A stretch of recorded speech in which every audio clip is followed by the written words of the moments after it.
Welcome to Dining Delights. I'm Chef Chris. I'm a culinary instructor. My wife and I own Salt Lake Culinary Education in Salt Lake City, Utah. And today, for our cooking show, we are going to make some specialized items. These are fancy dishes, and I think you're going to love cooking these for your friends and family. And they're just absolutely stunning crowd pleasers. And the first one is a trumpet mushroom scallop with a blood orange vinaigrette.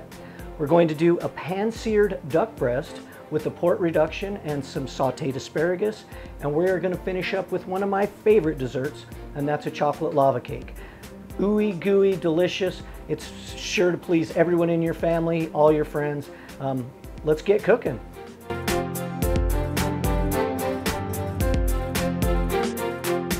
Okay, for our first dish, which is going to be our appetizer, I'm going to create with you a trumpet mushroom scallop as well as a blood orange vinaigrette. And the first thing we need to do is we're going to talk about this mushroom here. This is a trumpet mushroom. This is a king trumpet, also known as a king oyster mushroom. They're available readily at most Asian stores, Asian markets. This is a very good sized one. And what we're going to do is we're going to utilize this to make a scallop just like you would a regular sea scallop. The texture is very, very similar, and this is actually going to be delicious, and yet it is a little bit less expensive, but very elegant. So the first thing we're going to do is we need to shape our scallop. So we're going to cut a nice, even, straight cut. We need to make sure we're going to save the tops because we're going to use those in our next dish. But we want to make sure that these cuts are nice and straight so that scallop looks like, essentially like a scallop in your hand. That will be a scallop in the pan. Now I'm also going to try and judge evenly so I can get the same thickness, because you do want them to cook the same. They will not cook the same if they're different thicknesses, so please make sure when you cut them that you do them, make sure they are the same thickness. And we're going to cut just like that. We can save the top there, and we'll do the same thing for one more really fast here.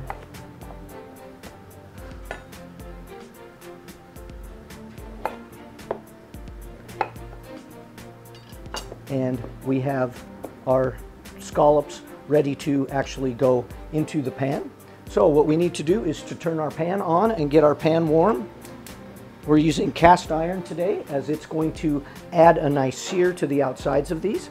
While that pan's getting warm, I also want to share something else about this mushroom. You can grind these mushrooms up into small pieces and actually patty them up like ground beef, and they will cook exactly the same as a ground beef patty does. So very interesting and very, very good for you as well, much healthier. Now, to get to our vinaigrette steps, this is a very, very basic vinaigrette. So vinaigrette traditionally has oil and an acid. Today we are using white balsamic vinegar as one of the acids. We are also going to add some honey and some Dijon mustard to that. We want to get a little bit of sweetness going in here. We want to add a little bit extra flavor to enhance our blood orange that we're going to talk about in just one second. But we're going to get that honey and the mustard and get it mixed very beginning. It's important as you're building a vinaigrette that you do get everything mixed together as you continually add ingredients. That will hold the emulsion better so it stays together and doesn't break.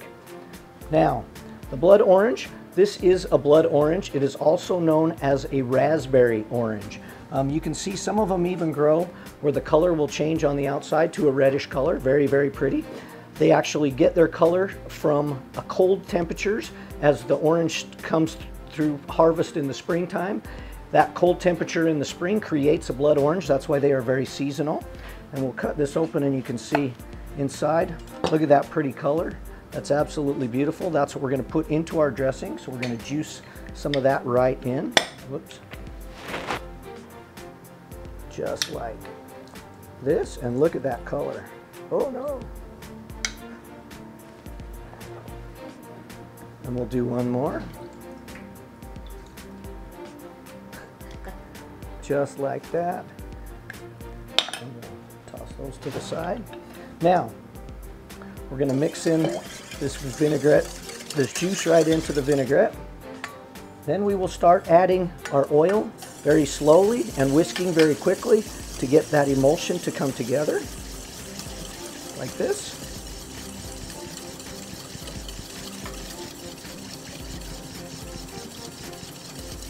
And you can see this pretty color is starting to form.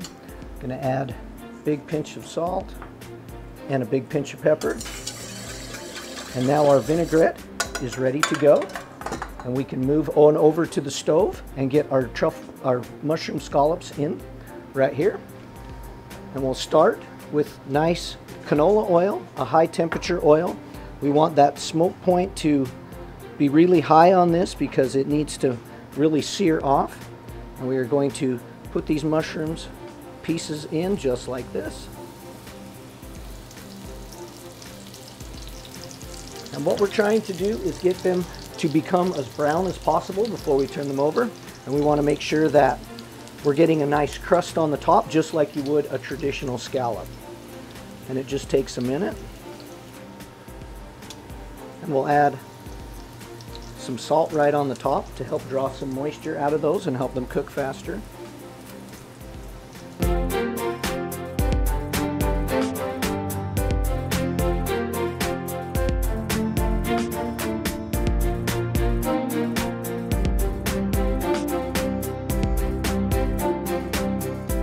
Okay, we're going to add some fresh thyme, and we're going to put some butter in here. And this is where that butter might start to turn a little brown, but that's okay. I'm going to turn the heat off on these, and I'm going to grab this butter, and I'm going to baste the tops of these scallops like this. I want to add just a little bit of extra color to them, and this is going to add a nice rich flavor as well. This also helps cook them all the way through. So that butter baste really helps, really adds that delicious flavor. You'll see our butter starting to foam a little bit. It's almost become brown butter. Brown butter is delicious. It'll add a nice nutty flavor. So we're actually going to keep those there.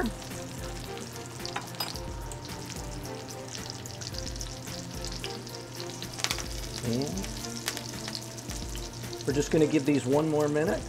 Okay, mushroom scallops are done, cooked all the way through. We are going to plate them now. I'm going to really kind of whip this vinaigrette up one more time just to make sure that it stays together and that emulsification stays. We're going to take some of this pretty red color and go right down the middle of our plate.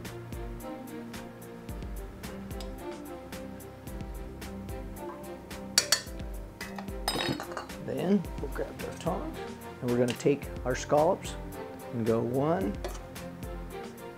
2, 3. I'm also going to grab just a touch of that butter right out of the bottom of the pan to go on the tops. Touch of salt just to finish them. And then microgreens. Microgreens are some of my favorite things to decorate dishes with. They also add a different type of a flavor. Today we're using radish. So this radish is going to add kind of a little radish bite to it. It takes away some of the richness from the mushrooms. We'll get some on each one and sprinkle a little across. Okay. And there we have it. We have trumpet mushroom scallops with a blood orange vinaigrette, and we're ready to eat. Okay, for our entree, we are going to make a pan-seared duck breast along with a port reduction in the duck fat, and we're also going to put some blood orange in that, kind of tie the appetizer dish to the entree. We want them to actually really kind of be cohesive. And we're going to talk a little bit about this duck. We're also going to saute some asparagus in duck fat. So I think this is going to be just absolutely delicious. In terms of duck, these are about 8-ounce duck breasts. They're actually beautiful. You can see they're clean, they're nice, perfectly colored. And one thing that's important is when you're looking for duck breast at the store, to make sure you have a good layer of fat right here. The skin is what has this big layer of fat underneath it. That's what actually renders out and adds a nice crispy texture to your duck breast. So what we're going to do with these ducks is we are going to cross-hatch the skin over here on the top and cut into the fat. So we're going to just take our knife and we're going to cut lines like this right in. We're trying not to go all the way down into the meat. We want to just cut through the skin and make these nice little crosshatch marks. It's really important that these crosshatch marks are in here like this. That will help that fat render out. When you lay it face down, it'll have little marks so the fat can actually escape instead of just cooking right in the pan. So we're going right here like this. And we'll knock this other one out really quick.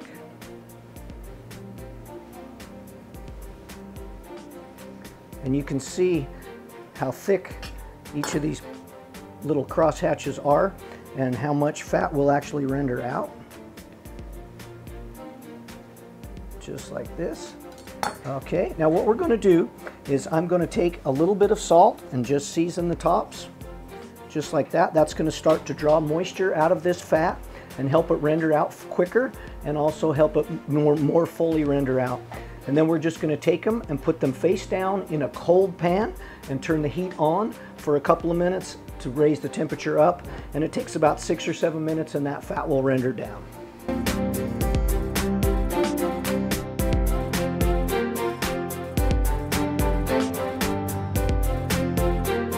For our sauce, we're going to use the mushroom tops from our appetizer. We're going to make these nice and thin, like slices like this. We want to get some pretty mushroom pieces, kind of add a little bit of texture, a little bit of delicious flavor to our sauce.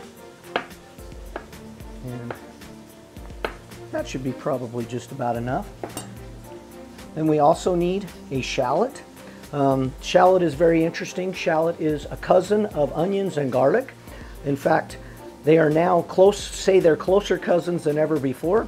In 2010, they actually decided they were the onion family. Originally, people thought they were a separate family completely, so kind of interesting. And you'll see shallot has very pretty color, pretty purple.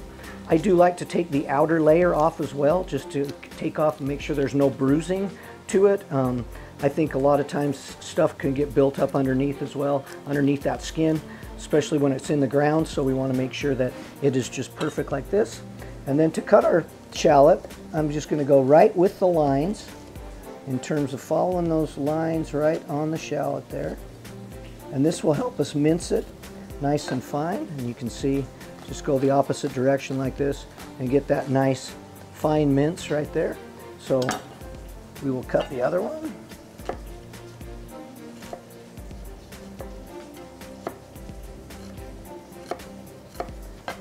And get this one minced up as well. And we have plenty of shallot to go into our sauce. We have port wine. This is a traditional Porto from Portugal. It is a little bit sweeter, so that little sweet note will also add and kind of pair very well with the richness of our duck breast. And as we check our duck breast, you can see that the fat is starting to render out. We're ending up with a lot of fat and the skin is starting to get nice and crispy. We're just going to let that go a couple more minutes. And while we're doing that, we're going to add a little bit of blood orange juice to our port to put in with our sauce as well. We want to continually add. This one's a little bit more orangey than the other one was, but we're still going to add that sweet juice. There it did. It does have a nice pink color, kind of like grapefruit.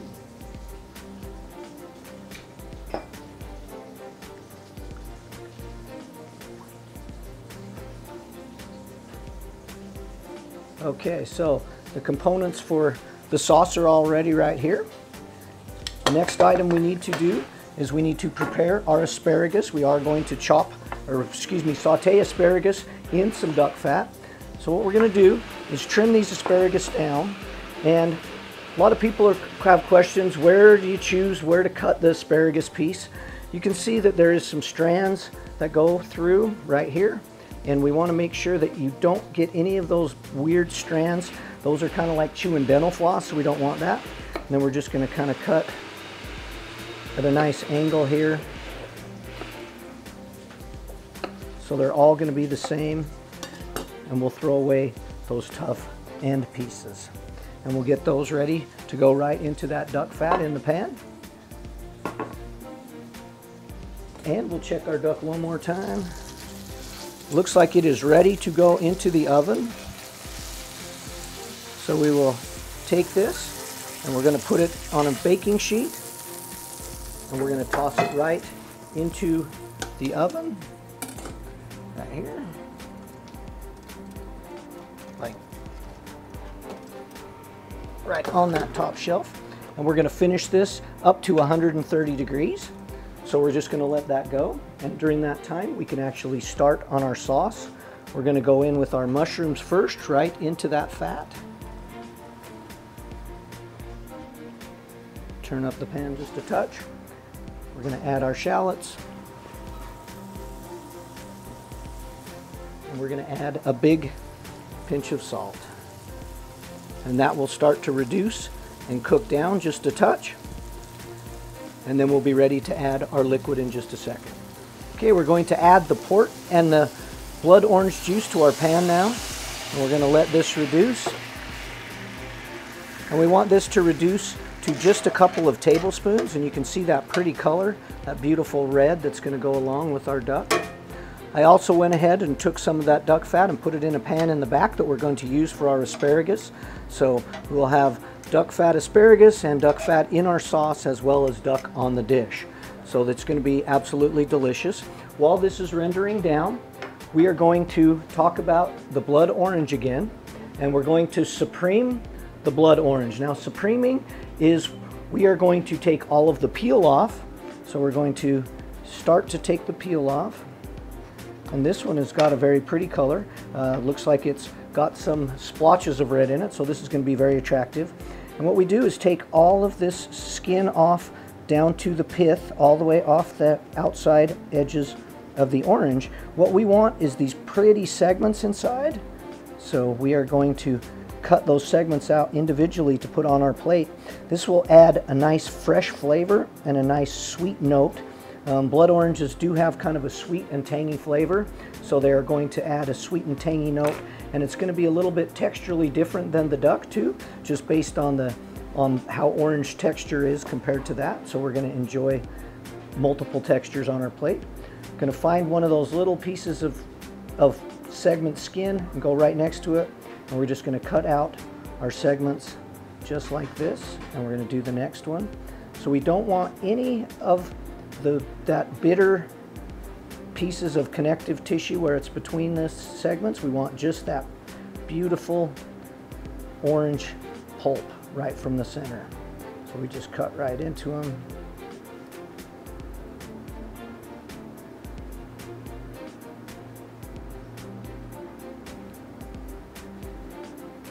Just like that. And we'll get one or two more here.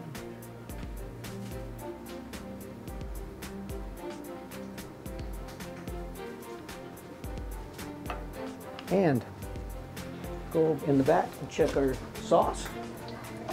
Looks like it's going. Our duck fat is ready for our asparagus. While this is finishing reducing, we can add our asparagus to the other pan. Just like that. You'll see a little popping.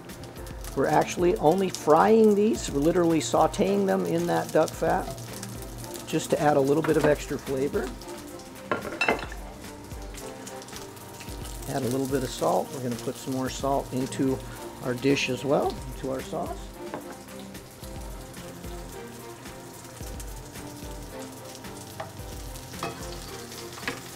Okay, we are going to bring our sauce over. It is almost, the pan is almost dry. There's a couple tablespoons. In French, that is au sec, means almost dry. So we want that au sec texture.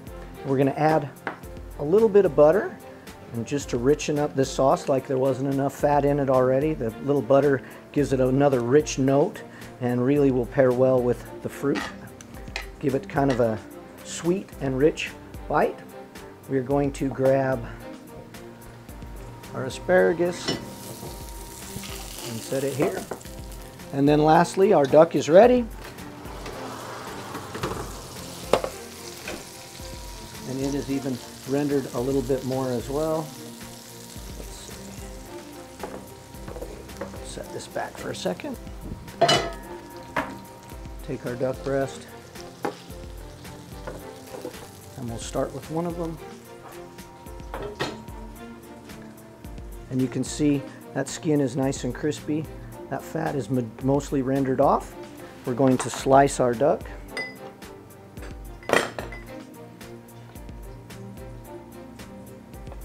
And look at that beautiful medium rare color.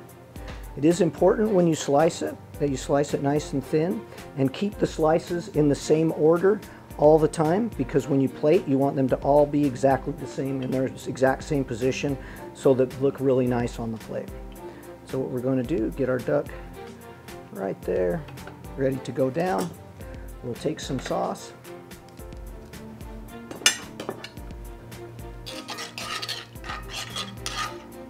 And you can see how pretty this is on this beautiful plate.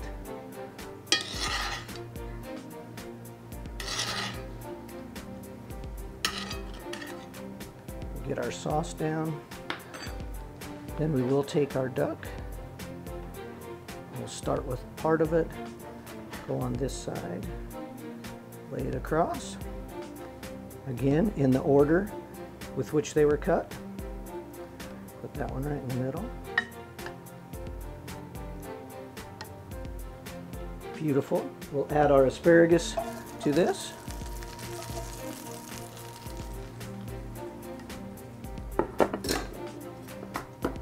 Then put on some of our orange to go with it.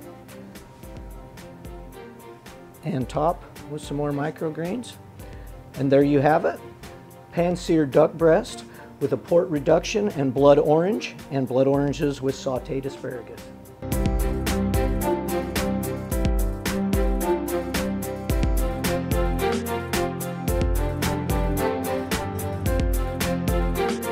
All right, and we're back to finish our wonderful meal today with dessert. And this is one of my absolute favorite desserts. This is chocolate lava cake. That ooey gooey richness, my family loves it. Your family will love it too. What we're going to start with to do this is we have our little ramekins here, and I'm going to coat the inside of them kind of like you would for a cake, but instead of butter and flour, we're actually going to use cocoa powder on the inside. So I'm going to butter them all, get them nice so their paper towel works wonders to get that butter coating on there.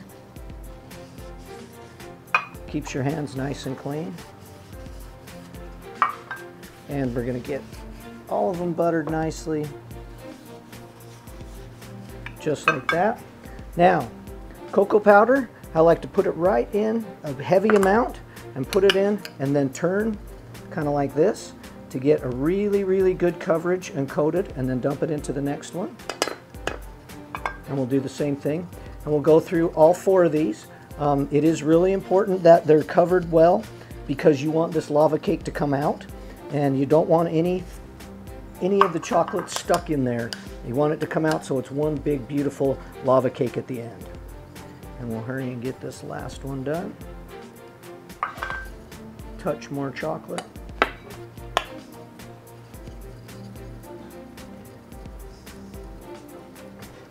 And you can see how well those are coated. That's exactly what we want right there. Get rid of any excess. You don't want it to be too dry, but you don't want it to stick. And then for our lava cake, we have some butter and chocolate chips. And what I'm going to do is use a metal bowl, put the butter and the chocolate chips in this metal bowl for a second, and I'm going to go right to a double boiler. Now it's really important when you put it on the double boiler that the bottom does not touch the water. You want to make sure that just the steam is all that's touching that bowl. And also make sure you have a hot pad handy because this bowl will get hot.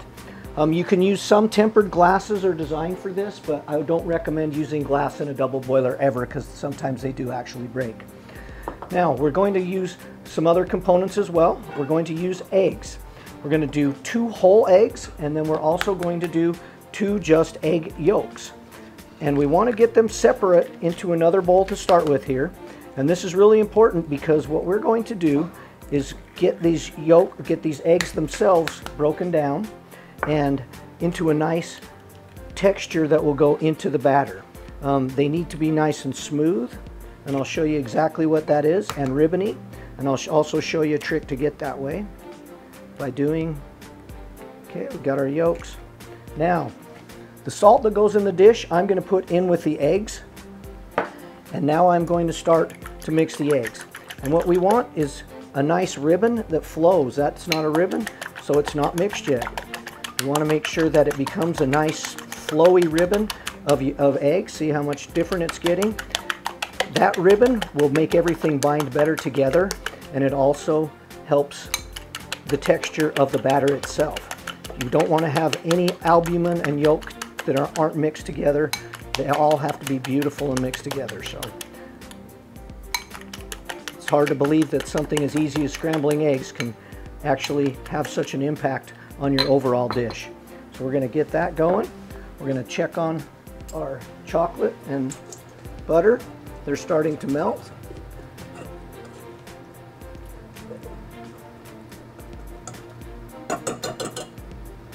And we'll give that just 1 second.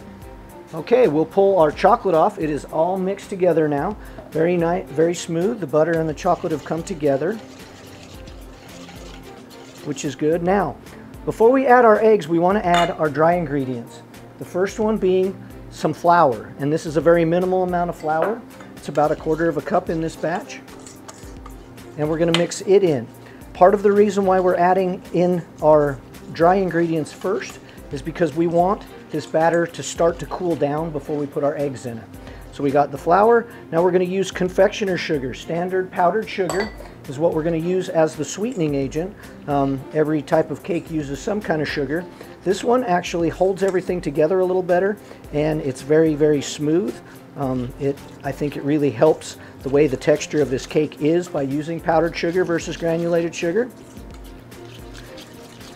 And now this bowl is starting to cool off just a touch. We can go ahead and add our eggs really fast. Just like that. And then we're going to whisk them in. And this will have kind of a strange texture at first, but just keep working through it and it will smooth right out. It just seems like it starts looking kind of funny in the beginning, so don't let that scare you. And once it comes together, you can see how smooth that is. That's exactly what we're looking for. I can smell this rich, delicious chocolate. It's making me hungry already. And we'll take this out. Now what we're going to do is fill our ramekins, and we're going to fill them just about half full. If you slosh a little on the side, don't worry about it. That's not going to be part of it. They're going to come right out of these dishes, so nobody's going to see that. None of your family's going to notice. Now what we're going to do is fill our ramekins, and we're going to fill them just about half full. If you slosh a little on the side, don't worry about it. That's not going to be part of it. They're going to come right out of these dishes, so nobody's going to see that. None of your family's going to notice.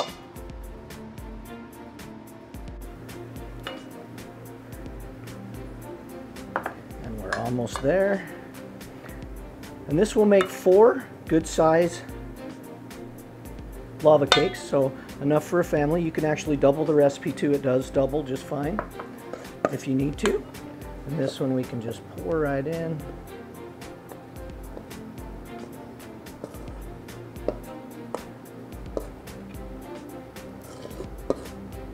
Just like that. And these are going to go on a baking sheet, and we're going to put them in at a 425-degree oven, and we're going to check them in 8 minutes. And what we're looking for is the outside to be starting to set and the inside to still be nice and soft. So we're going to get these into the oven right now, and 8 minutes, we'll have lava cakes. Okay, our lava cakes have been in there 8 minutes. You can see just on the inside, they're set on the outsides and completely soft in the middle still, so we should be able to get them right out. Now this is the hardest part. You have to let it sit for just a second before you take them out, and that will help it start to solidify the edges a little bit and dry them. So what we're going to do is work a knife around them to make sure that the sides will come right off. And these look amazing. It's too bad you can't smell these at home yet, because these smell wonderful. Making me very, very hungry.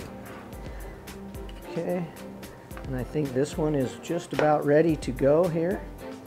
We're going to go around it.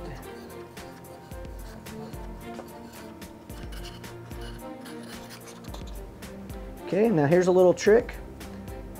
I like to get the ramekin on a hot pad like that, put the plate over, and then flip. A little bit of knocking, and look at that. we have a beautiful lava cake. We're going to put a few berries on there. Everything's better with berries, right? And hit it with some powdered sugar. And look at that, chocolate lava cake. We can cut this right open here. And you can see that delicious lava oozing out of that cake. So I hope you try this recipe at home, enjoy, and looking forward to cooking with you again.